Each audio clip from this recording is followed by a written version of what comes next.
Nice one. I told you. Give another one. Again? Hey, don't do it hard. You want to give me?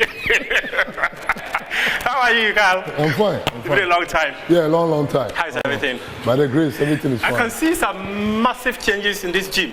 Yeah, I mean, when you put in good effort, you get this kind of rewards.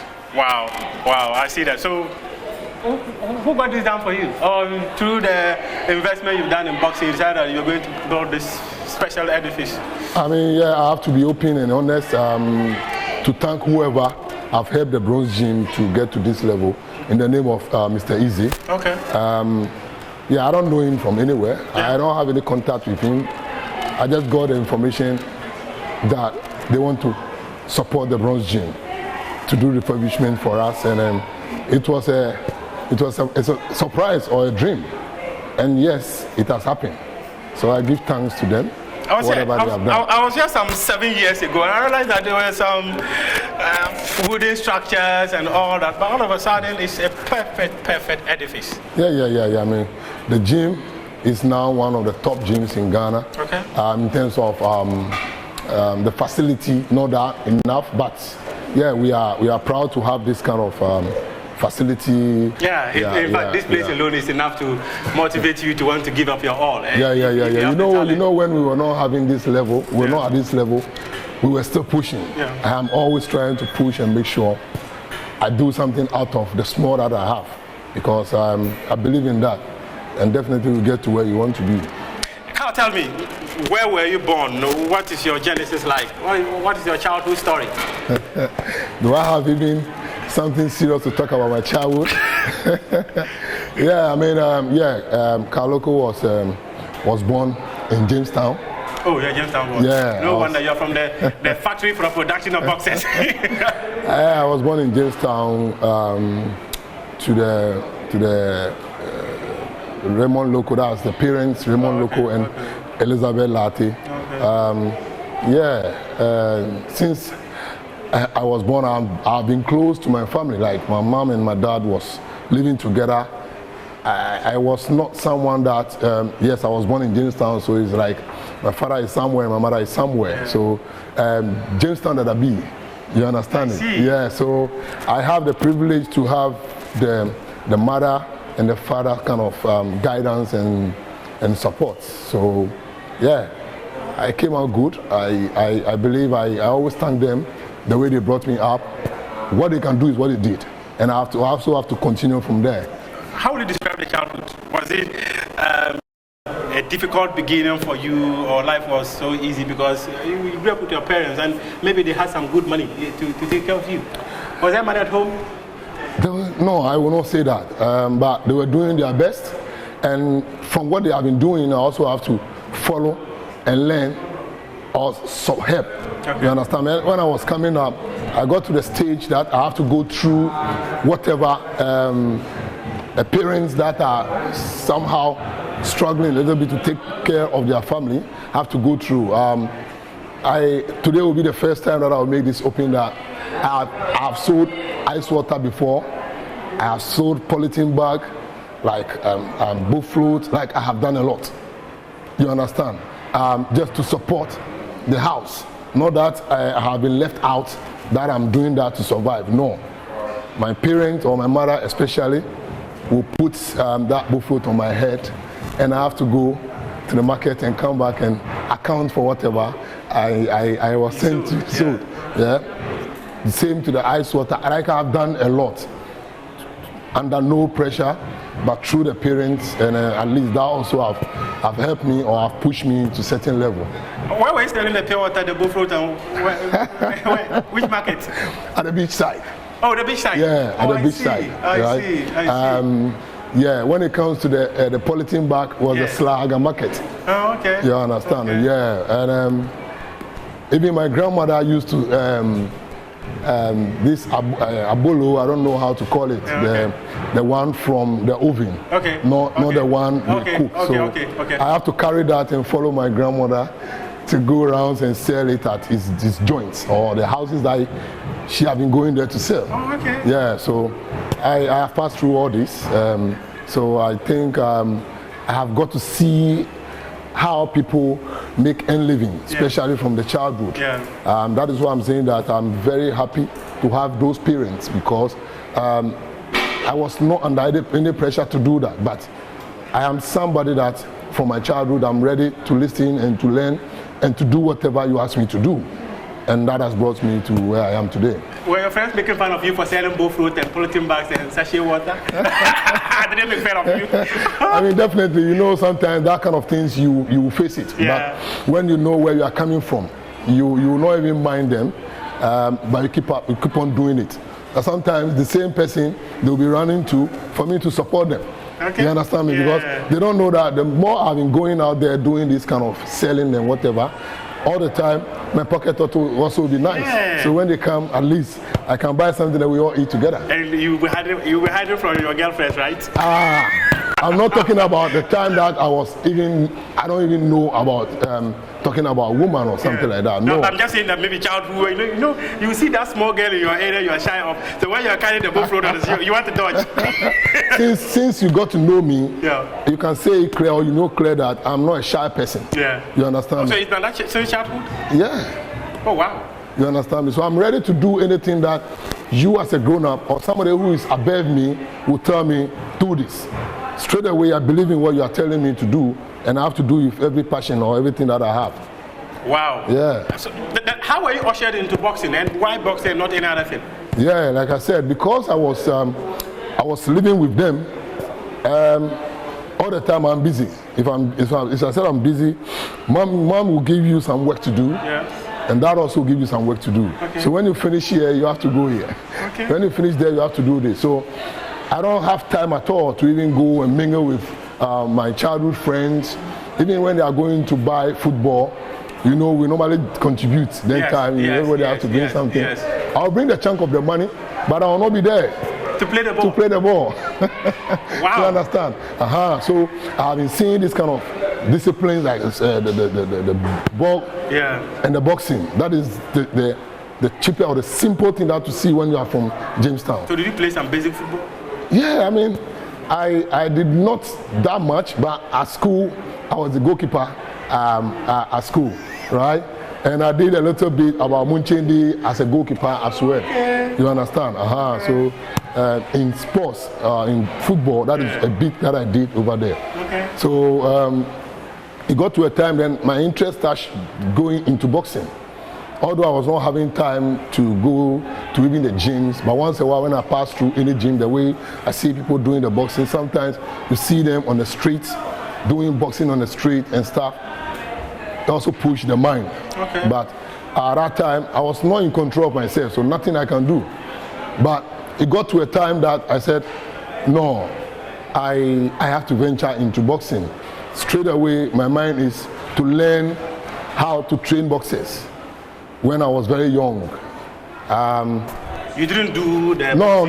I've never. You only wanted to coach? Yes. I have never gone to a gym to learn standing, even how to learn how to stand to be a boxer. But I went straight to the gym, and my focus and my intention is to become a trainer. Carl, one of the things that we often hear is that, because I have passion for boxing, I'll try boxing small. But you went straight into wanting to be a trainer. How did that happen? Yeah, because I wish I joined boxing maybe at the age of 8, 9, 10. You understand? Why? No, because I got a love for it. But like I said, because I am with the parents, right? That their eye on me, I was not having chance to go on my own way, to go and whatever, like spend any time with my peers and whatever. And I am somebody who I take instruction and take orders. So when they say sit here, you sit there. Sit there. And they say when you close from school, make sure you get home by this time. I make sure I'm home. You understand? So that fear and that respect was there. So I couldn't even get out to go and do. How many siblings do you have? Or you are an only child? I know, how can I? God will not do that. So how many were you? Yeah, we were 5.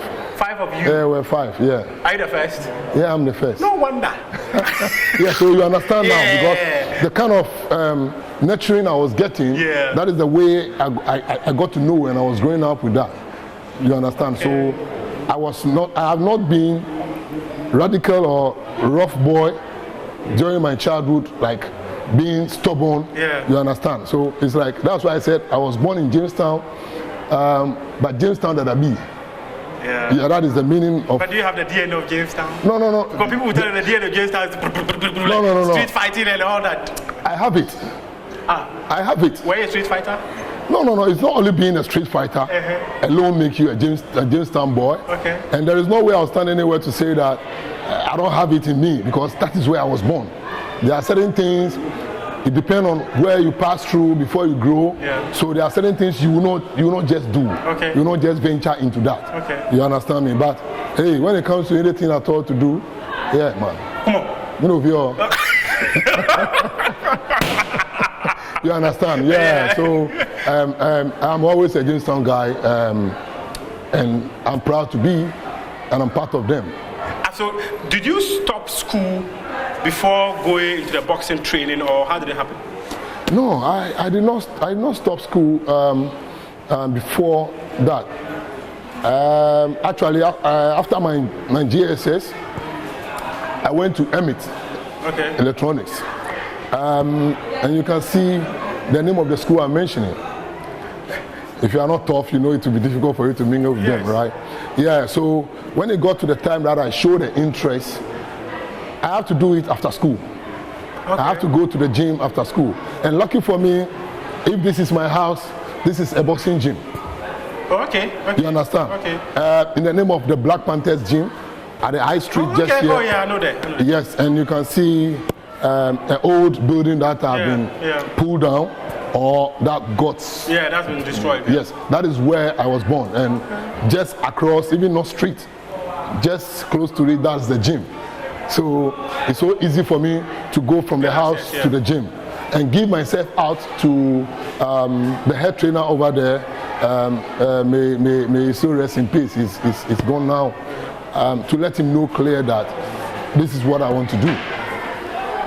So you didn't go to secondary school? That's what I'm telling you. That I went from JSS. From JSS to Emmett Electronics. So, was it a secondary school? Yes. Okay. Because they electronics, I'm a bit confused. You don't know Emmett Electronics? Are you an electrician? You don't know Emmett Electronics? No, I'm hearing the school for the first time. You are hearing the name of Emmett Electronics for the first time? Yes. Wow. Let's move on. Let's move on. So, what did you study in the school? What did you study in that school? I studied electronics in terms of, television. So you do electrical stuff? Yeah.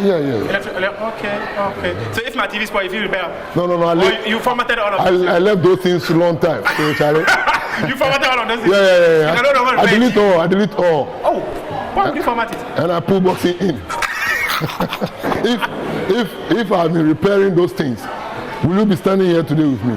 Probably you will be the best electronic engineer in the country. Have you interviewed any electronics specialist or? Because they're not in my area. You have not, so please try.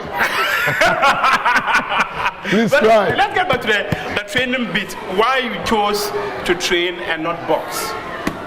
Yeah, like I said, somebody whispered in my ears when I was young that when you want to venture into boxing or even football, it will be good for you to start early. Okay. You understand? So it got to a time that when I even made my mind even to go to this coaching aspect, my father and my mom they were not even aware. But when they start being aware, I can see clear that they were not happy. They were not happy, you understand? Because none of them pushed me into it. I had my own stuff, and nobody told me if you become a coach it will be good, or if you become a boxer you'll be great. No. I derived that thing from... You just did it on your own? Yeah, on my own, you understand? So at that moment, that is what came to my mind, that learn how to do that. Because still on my young age, I tried to organize young ones to do a football team. That we call it Munchedi, to gather them, get them some food, some soakings and some kind of rice. So I have a team. I've been doing a team, like area team and stuff. So more or less, it's like I was somebody who was always trying to gather people, like making sure, giving them life or making something out of whatever they can do. You understand? And so it became like more or less, I started becoming a leader.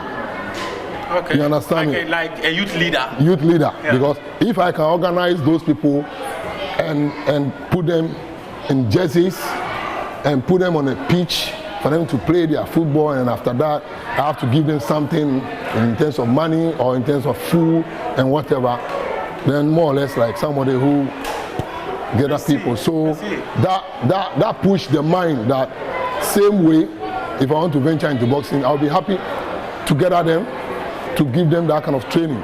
So why don't I also go in and learn how to train boxers? So this is... How long did you do the football thing? Or it was just brief? It was not brief. I did it long. Finally, I ended up even doing under 12 football team. Oh, really? With my uncle. The team name is Sabres Academy. Sabres Academy was at Zabuzongwa, Egbe Town. We play alongside missionaries. Which year was this? Yeah. Which year was it? Because I remember I was in Egbe Town, Zabuzongo. That's why I grew up. I spent the time. I attended Letabia courses around the Radio Gold. That's why I went to school. Yeah. So if I know the year, probably I would have played against your team before. Yeah. So yeah, that should be somewhere. 98, no, 99, no. I was not there. 2000. That I was in the village. In fact, I hadn't even started school. Yeah, so we were doing the football aspect and stuff. Even then time, somebody like Samuel Animado was also following coast football. Okay. And we used to mingle, we used to meet. We meet even at Complex, as well as Complex. Okay. Yeah. Yes, that is where we do our meetings for the youth teams. Okay. You understand it? So that should tell you how I have pushed. Yeah. And then nobody, like I said, I have not even made this thing clear anywhere before in terms of interview. But I'm telling you that I ventured into football and I have done what I have to do there. So why did you leave the football and went into boxing? Because people actually feel that football is much more lucrative. Yeah, the time I was doing it, I was not doing it as a football coach, right? Yeah. More or less, I was the manager to the team, managing my uncle's team that we formed together. Okay. We set the team up together. Okay. My uncle was a former footballer, but he went to base in Nigeria for a long time. Okay. When he came back, he wanted to still play football, but his age was far gone. So you had to do it with the kids. You understand it? So even my father took him to Gapoa at that time, even took him to Accra Suffolk, but because he is good, but the age was not in favor of him. So they just had to let go. Yeah, so he initiated that, okay then, this is what I want to do. Say, okay then let's do it because I have the passion for it. And that is how. And then you dropped football and you went to boxing. So how would you describe the boxing journey? The boxing journey, I've not been that smooth from the beginning, but I never stood back. I never stopped whatever I was doing. And I think I will always say thank you to boxing. Boxing has taken you so far, right? Yeah. I mean, boxing have done a lot. Boxing have done a lot for me. Sometimes it is not the cash aspect, you understand? But if no boxing, I don't know I will be here standing with you, like I said. Through boxing, I have done a whole lot. Like I have gone through a whole lot. The group, just because of the boxing aspect. So I believe that whatever you are doing, if you do it and do it well, definitely you'll be part of the names that will be mentioning or the names that people will remember. And I started following boxing or to become a boxer, a trainer, when I was in the year 1996. Wow. That I ventured into it. And I've been in it from that time. That's 27 years now. So now that I have not even taken my eye off from boxing for even a week. 27 years? Yes. You understand? So it's not today. Wow. Who were your early boxers? Which boxers did you start with? Did you start training with? A lot of them that maybe others, those who are watching will, will remember if they follow boxing. But started because I was under training. So the boxers that I was part, we were training them. We have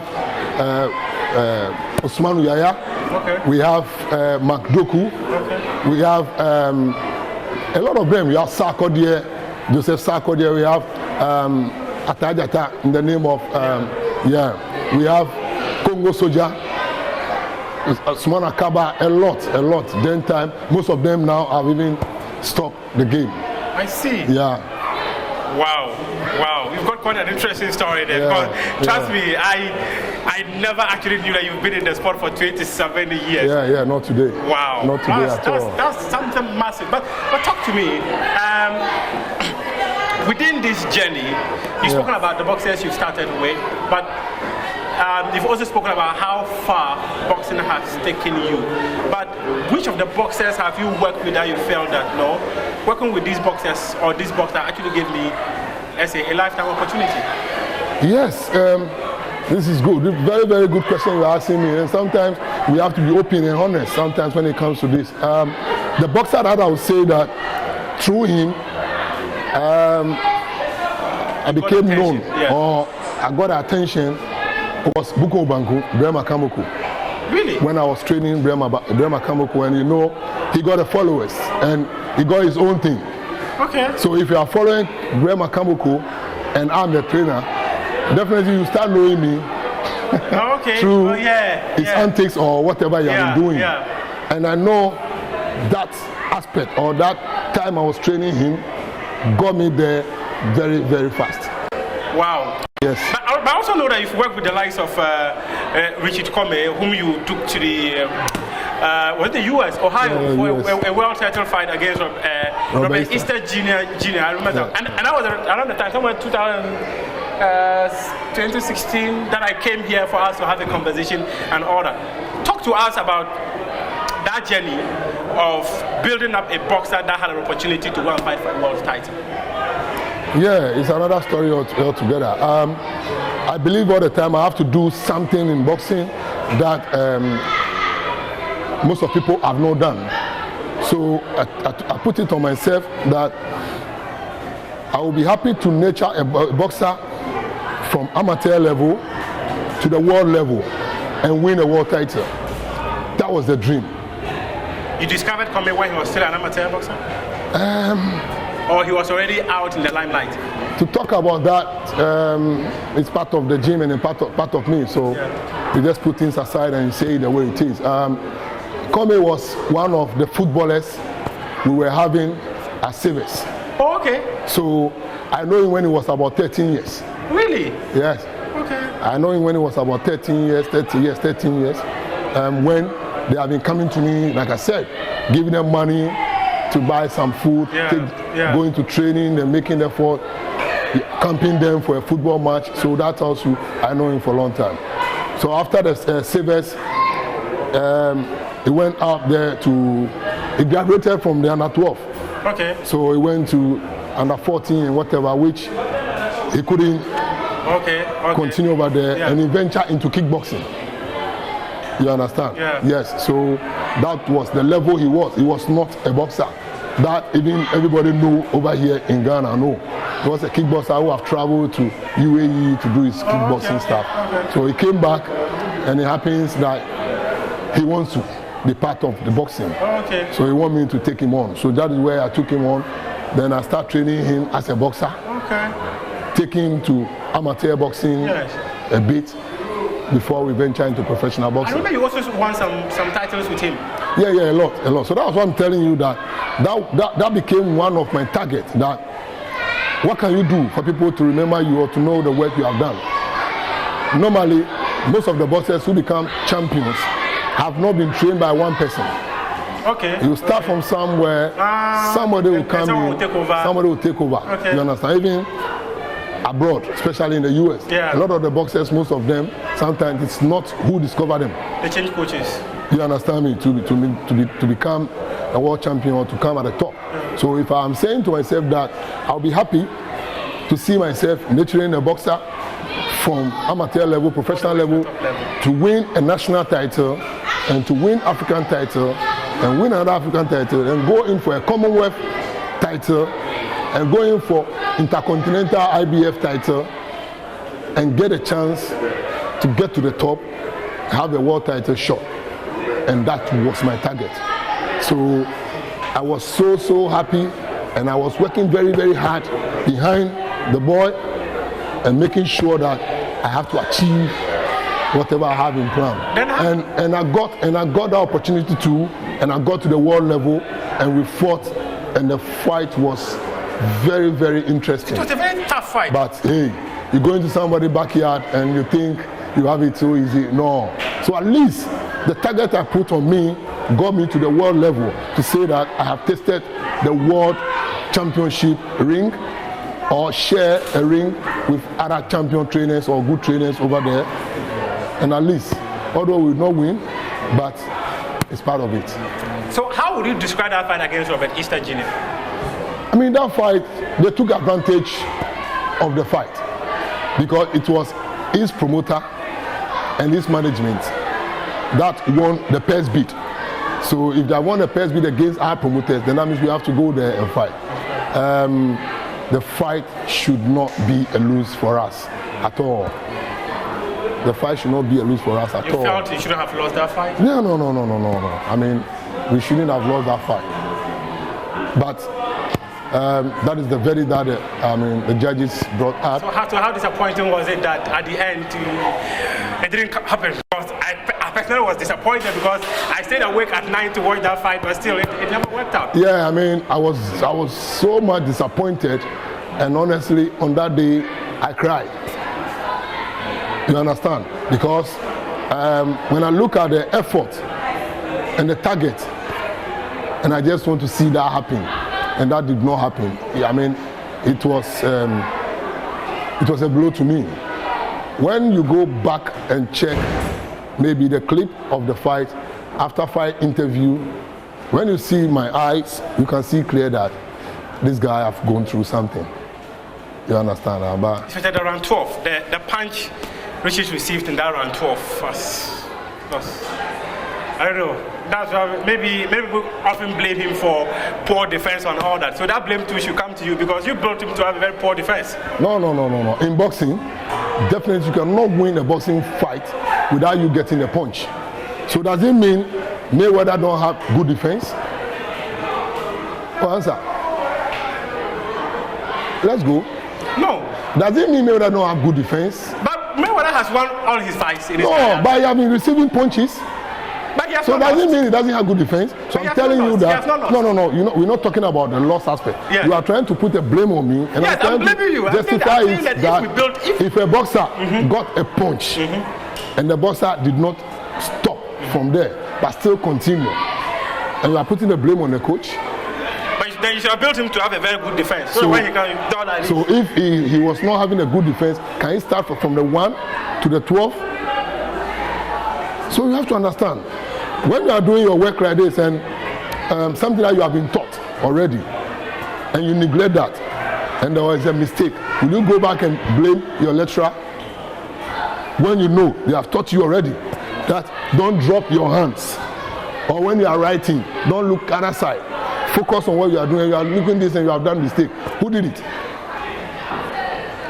Okay. So you have to understand. So you're not accepting responsibility for that point. So I understand. No. When I say you are running away, you don't have to accept. But in all honesty, since you groomed him from his amateur level, it was the onus was on you to build him to have a very solid defense. Brother, I asked you a question you don't want to answer. Does it mean Mayweather don't have defense? His very good defense is the reason why he's one of the best boxers. Does he receive punch? Receive punch? He does. So what happened? You understand? So you know certain things, you cannot push Carl to that wall. So for me to let you know, that punch that he received before the fight, when we were training, you remember we did all the training here. Yeah. In Ghana. Yes. We went because I came here many times for that. Yeah, we went to the States like 5 days or something before the fight, which was not that good, but that was that time. That is what we can get. That is all that we can get.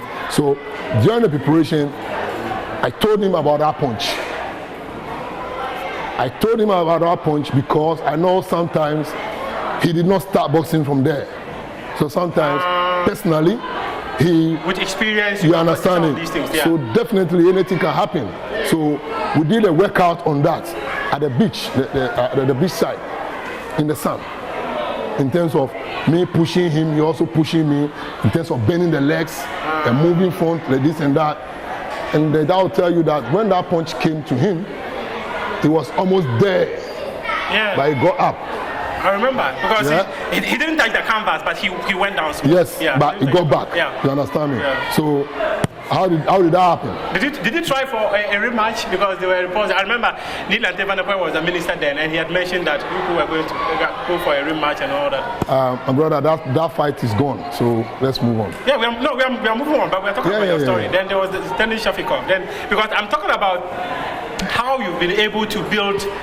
I'll come to ask about at what point you set up this gym to become your own man and creating. Yeah. But I'm talking about this fight because it was probably one of like the highest points of your boxing. Because to go fight for a world title, I felt that no, at this point, Carl was up there.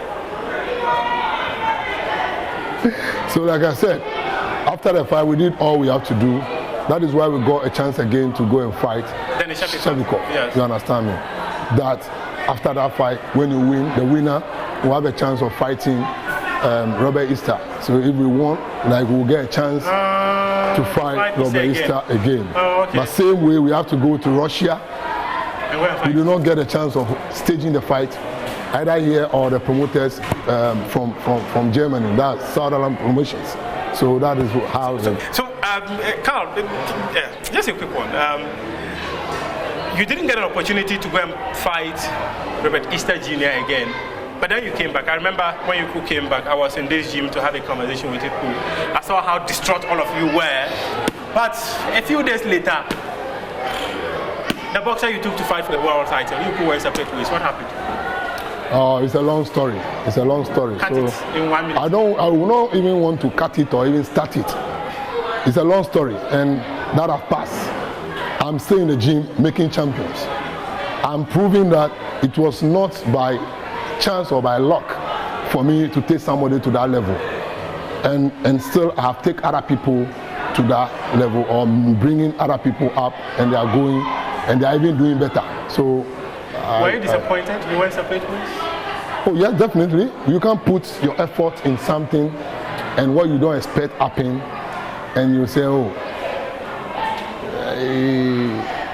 you don't mind. You understand me?